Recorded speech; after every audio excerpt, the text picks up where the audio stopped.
Hello everyone, welcome to biology achievers. My name is Simi Singh. आज का हमारा टॉपिक है where are the ATP and NADPH used. जो हम लाइट रिएक्शन से light reaction, electron transport, water splitting, chemiosmotic hypothesis, इतने सारे topics जो हैं वो सीक्वेंस वे में पढ़ते आ रहे हैं वन बाय वन। तो उससे पूरा कंक्लूजन निकालने के बाद हमने ये देख लिया कि जो लाइट रिएक्शन है, जो रिएक्शन लाइट की प्रेजेंस में हो रही है, उसके थ्रू एटीपी और एनएडीपीएच जो है ये बन जा रहा है।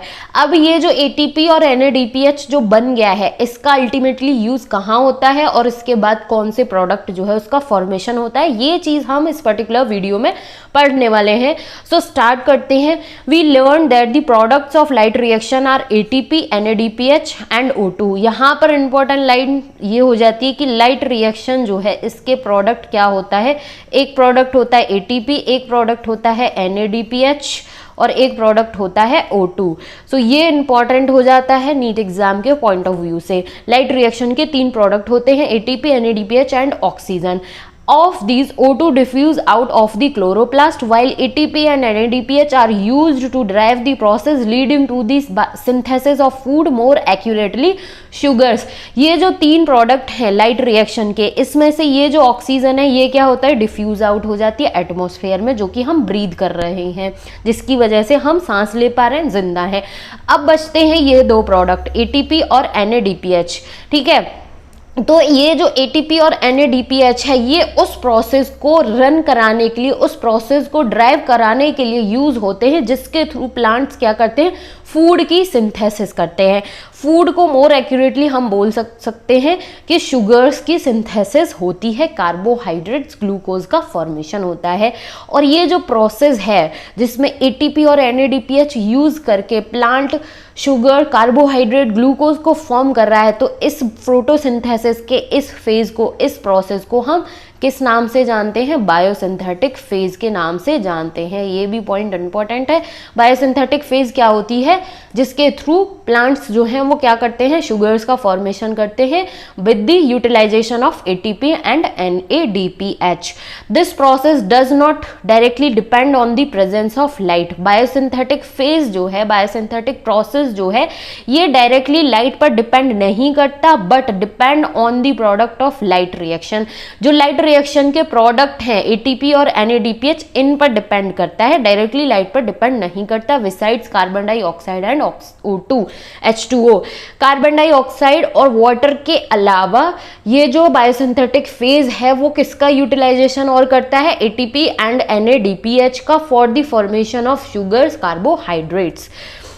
You may wonder how this could be verified. अब हमें ये जानकर आश्चर्य होगा कि ये किस तरीके से वेरीफाई होता है। सो ये बहुत ही सिंपल है। It is simple. Immediately after light becomes unavailable, the biosynthetic process continue for some time and then stops. जैसे ही लाइट अनअवेलेबल होती है तो बायोसिंथेटिक फेज, बायोसिंथेटिक ये जो प्रोसेस है ये क्या होता है, कुछ टाइम के लिए तो कंटिन्यू होता है, कुछ टाइम तक रन होता है, उसके कुछ टाइम बाद क्या हो जाता है, बंद हो जाता है, स्टॉप हो जाता है।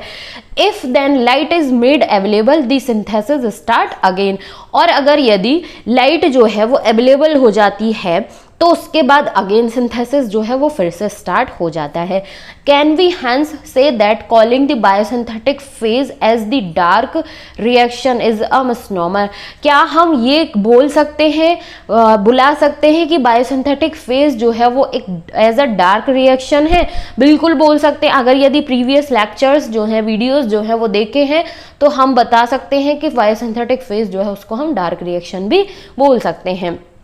अब हम ये डिस्कस करते हैं आगे कि ये जो प्रोडक्ट है, लाइट रिएक्शन के प्रोडक्ट हैं एटीपी और एनएडीपीएच, ठीक है, ये कैसे यूज किए जाते हैं बायोसिंथेटिक फेज में। Let us now see how the ATP and NADPH are used in the biosynthetic phase. Biosynthetic phase में एटीपी और एनएडीपीएच जो है वो कैसे यूज होता है।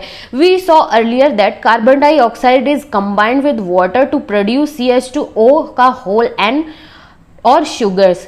ये हम अर्ली एक्सपेरिमेंट्स वाला जो हमारा टॉपिक था, जो हमारा अर्ली एक्सपेरिमेंट्स के रिगार्डिंग वीडियो है, उसमें हम ऑलरेडी ये चीज़ देख चुके हैं कि कार्बन डाइऑक्साइड जो है वो CO2 प्लस H2O, ये कार्बन डाइऑक्साइड जो है वाटर के साथ कंबाइन होकर लाइट की प्रेजेंस में किस में कन्वर्ट हो जाता है, ये कन्वर्ट हो जाता है इसमें शुगर के फॉर्म में। ये शुगर कार्बोहाइड्रेट का जनरल फॉर्मूला होता है।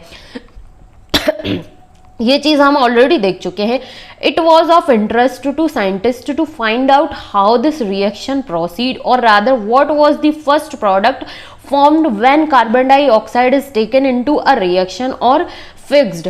अब ये साइंटिस्ट के लिए एक इंटरेस्ट का सब्जेक्ट बन जाता है, ये फाइंड आउट करने के लिए कि ये प्रोसेस जो है वो कैसे प्रोसीड होता है। और जब carbon dioxide first time carbon dioxide reaction में आती है या फिर कार्बन डाइऑक्साइड का फिक्सेशन होता है, तो उसका फर्स्ट प्रोडक्ट जो है वो क्या होता है।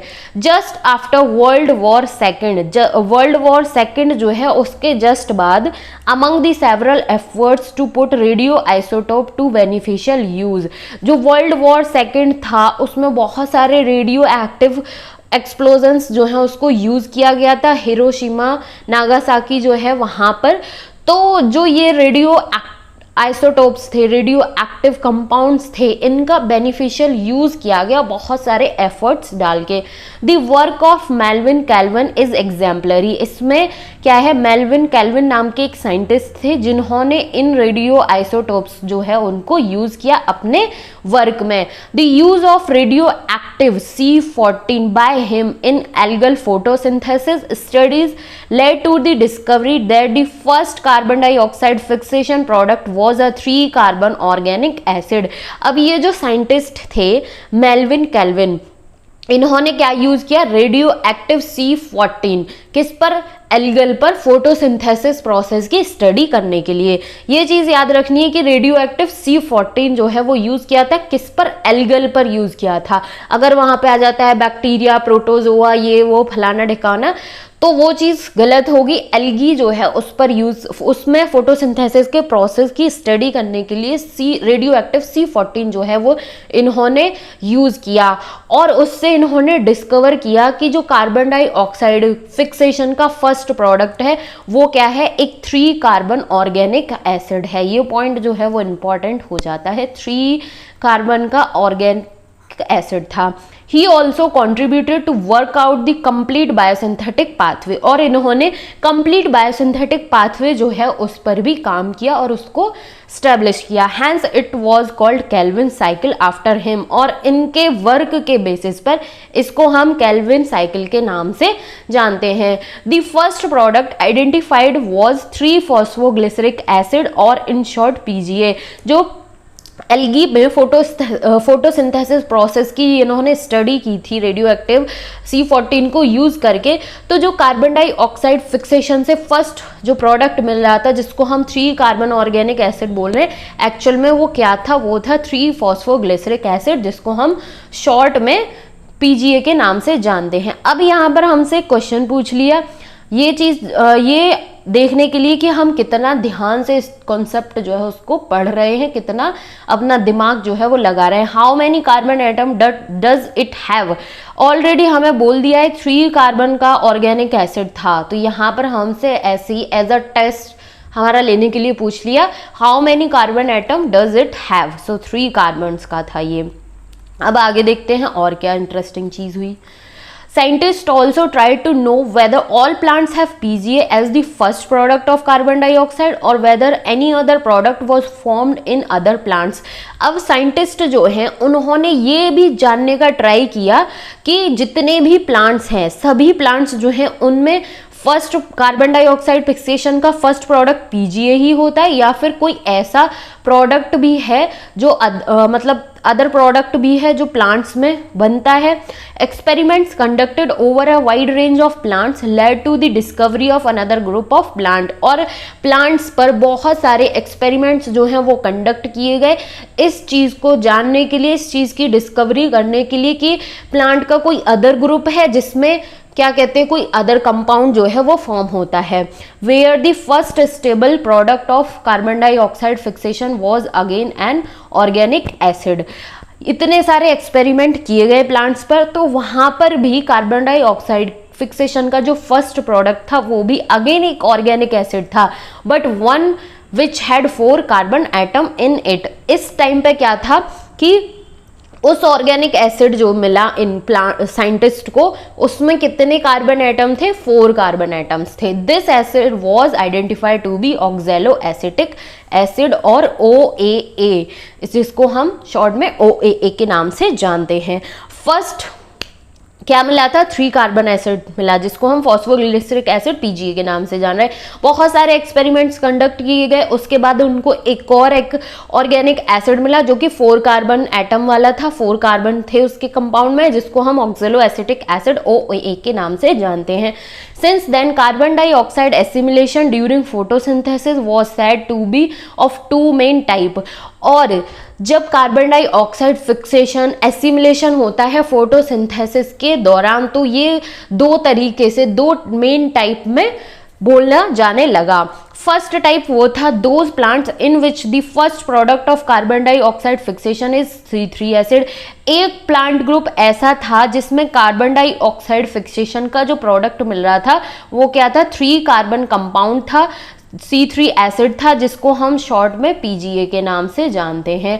और एक प्लांट्स का एक ऐसा ग्रुप था जिसमें जो कार्बन डाइऑक्साइड फिक्सेशन का फर्स्ट प्रोडक्ट था वो था 4 कार्बन कंपाउंड, जिसको हम शॉर्ट में OAA के नाम से जानते हैं।